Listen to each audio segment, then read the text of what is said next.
Hey everyone, it's Nick from Rift Academy here. Joining me today is Max. He will be assuming the role of the viewer and hopefully make the video easier to understand for you guys. We're going to start by talking about the AD carry laning. We will be going very in depth, so this will be a multiple episode topic, so make sure to subscribe to be notified when they are released. So when would you say the laning phase starts? Well, that would be when the minions meet each other. What if I told you that the laning phase starts at Champion Select? How does it start in Champion Select? In so many ways. Let's start by what we briefly talked about in a previous episode, the enemy jungler. So you mean being aware where a jungler starts? Sure, but there is way more than that. You want to notice a lot of things in Champion Select. Someone who will farm or gank a lot? As a start, yes. However, let's get a bit more detailed.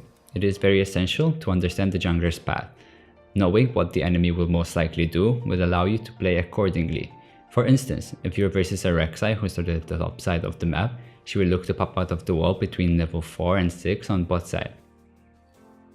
A Zac would look to do the same, but from one of these two bushes right here.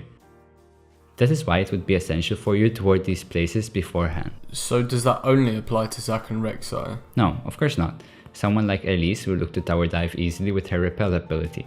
A champion like Jarvan will look for a bot lane gank with his level 6, especially if your summoners are down. Same goes for Rengar. Rammus will look to speed down bot lane early, and Nocturne can easily gank you from beyond your vision. There are tons of different scenarios, that is why I would suggest learning the jungler's path. I will link in the description below some that I recommend. That seems like quite a lot of effort. Is it really worth it? As I said before, there is way more than junglers. There are also 3 other roles. Let's start from the top lane. Well, it's all just about tracking a teleport, is it not? For the most part, yes, but it's important to keep an eye out for certain champions like Shen and Gangplank, who can easily join the fight or alter the outcome of the fight. For their ultimates? Precisely.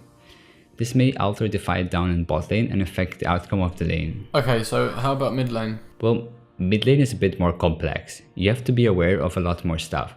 Apart from when a mid lane is missing, you also have to be careful from champions like Talia and Twisted Fate, who will look to use their ultimate bot lane when they hit level 6. Right, so that makes 2 roles. So why does the support matter in Champion Select? It falls under what we talked about in the previous episode, the bot lane champion synergy. You need to establish in Champion Select if you are stronger in level 1 to 2, and what an enemy kill ability is. An example we used in the previous episode is playing versus a Leona Misfortune, where they will look for a level 6 all-in, or perhaps a Kalista Thresh who will look for an all-in after rushing level 1 to 2. So in short, be aware of everything. It sounds simple, doesn't it? Let's run down a few scenarios. You are versus a Karma Draven. At what levels should you be extra careful? The early levels? Correct. And now let's throw in Elise in the mix. What should we be careful of? Early tower dives. Right, and let's say it's a Jarvan jungle instead of an Elise. With the Talia mid, what should we be aware of? A level 6 bot lane Fiesta. Precisely. Now let's start walking to lane. Just some other quick tips to remember. If you're versus a Blitzcrank, always be careful of an invade. If the enemy bot lane has a powerful level 1 duo, always ward the bush when you enter the laning phase before you leash your jungler buffs. The enemy bot laner could be in these bushes and you could start the laning phase at a major disadvantage. If the enemy support has ignite, try to get used to healing before he ignites you. This may sound a little bit crazy, however with time you can start to predict when an enemy will ignite. Try not to hold it off for too long because healing while ignited will reduce the effect almost entirely. Now let's finally get to lane. Firstly, you want to understand your level 2 timing. At level 1, if you know that you can push in beforehand and get level 2 before your enemy, make sure to do so. However, if you're unsure of what would happen if you for instance are to fight at level 1, or the enemy can easily push in faster, such as Tristan or Kalista with their E ability, then it is better to forget about level 2 and walk back to your tower safely and await both of you reaching level 2. It is very important not to greed at this point because if you die it can be the end of your lane. Speaking of level 1s, you want to beat up champions like Leona and Alistar who don't have a strong level 1. So if you and your support can both harass the enemy, this might force the Alistar away from engaging upon you when he reaches level 2. And if he does engage you, you can easily secure a kill. For champions like Soraka, it is important not to trade with the enemy AD carry, because they will just be healed to full. Instead, for example, if you're versus Soraka, try to dodge her Q and not allow her to heal out, or look for an engage when you can all-in her, preferably with a jungler to ensure a easy kill. Well, that's great for early levels, but I struggle with more than that.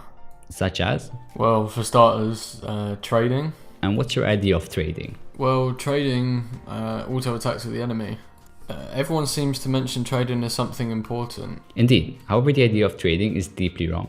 Trading should be you, the one attacking the enemy. How can I do that? It's not that hard, but it takes some getting used to. Because not only must you be aware of your CS, you want to keep an eye out for the enemy's CS as well. It's hard enough to keep track of my CS. Why do I need to look at his minions as well? It might be hard at first, but it becomes second nature eventually. Ideally, you want to notice when the enemy's minion is about to die and he's going to last hit. That is where you want to opt into an auto attack or two and quickly move back or into a bush to remove the minion aggro. But what about the enemy support?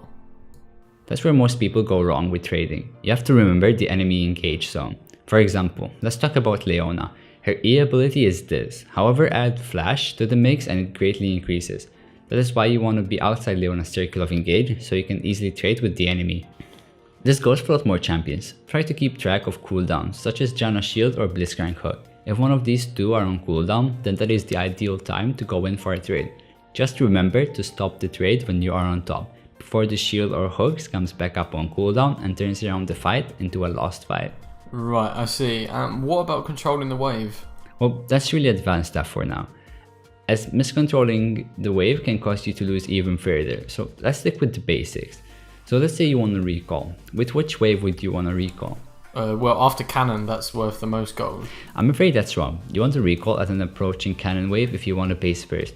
It would reduce the amount of XP gold loss because a cannon minion can withstand a lot more turret shots. Oh, well, what about when I want to recall after my enemy? I tend to base and come back to a huge wave that my enemy hasn't. I can't seem to go and farm safely. Of course, because you are just pushing what minions are in front of you and not all the way. Firstly, before recalling, after for instance securing a kill, you want to see where the jungler is. If the jungler is within bot side, just ignore what I'm about to say and play safe and recall.